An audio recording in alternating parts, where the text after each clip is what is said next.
For thousands of years, many have cultivated cannabis. Recently, though, in the last 100 years, the United States government has outlawed these plants and even placed them in the same category, Schedule 1, as heroin and lysergic acid diethylamide, also known as LSD, ruling out any medical value and said to have a strong potential for abuse. Marijuana should be legalized on a federal level. One reason is this prohibition is expensive for all United States citizens. Secondly, cannabis is unbelievably safe, and most importantly, marijuana could bring billions in revenue into the United States. First, the marijuana prohibition in the United States is costing taxpayers billions every year. In an article from Consumer News and Business Channel, CNBC, there was said to be a marijuana-related arrest every 42 seconds in the United States in 2012, which comes to roughly 750,000 annually, most of which were nonviolent offenders. Billions are spent every year from the prohibition to actually housing prisoners. $3.6 billion was mindlessly spent in 2010 enforcing marijuana possession laws and is predicted to cost another $20 billion over the next few years. Money is just one issue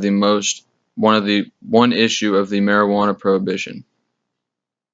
Secondly, aside from being less dangerous than other legal drugs, cannabis has a wide array of medicinal benefits. According to the Center of Disease Control, alcohol alone contributes to 88,000 deaths annually in the United States. Drinking alcohol can lead to cancer of the mouth, esophagus, pharynx, larynx, liver, and breast.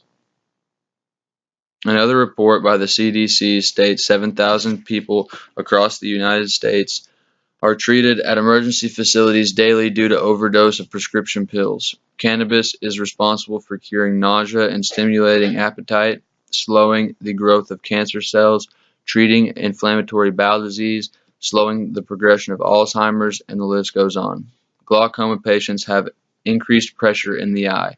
Marijuana use can decrease that pressure, bringing relief and stopping the progression of damage caused by glaucoma. In all the years recorded of cannabis use, it cannot be directly linked to a single fatality. From the therapeutic standpoint, cannabis is a slam dunk, and the revenue that could be created from it isn't much different. Finally, the United States would greatly benefit economically if the prohibition ended.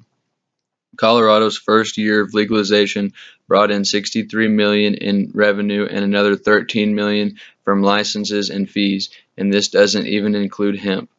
Hemp is a cousin of the cannabis plant, and with a THC content of less than 0.2%, it can't even be used recreationally. However, it works especially well for textiles, paper, fuel, and even plastic. Hemp grows much more efficiently than cotton. Hemp takes 1/5 the amount of water to grow and produces twice the amount of fiber per acre. Thousands of jobs would be created out of the legalization of cannabis and hemp, stimulating the economy even further. Billions could potentially be dumped back into the U.S. through hemp farming and production. The United States population and economy is suffering from the cannabis prohibition. Taxpayers throw away billions to fund a war on drugs most of them don't even support.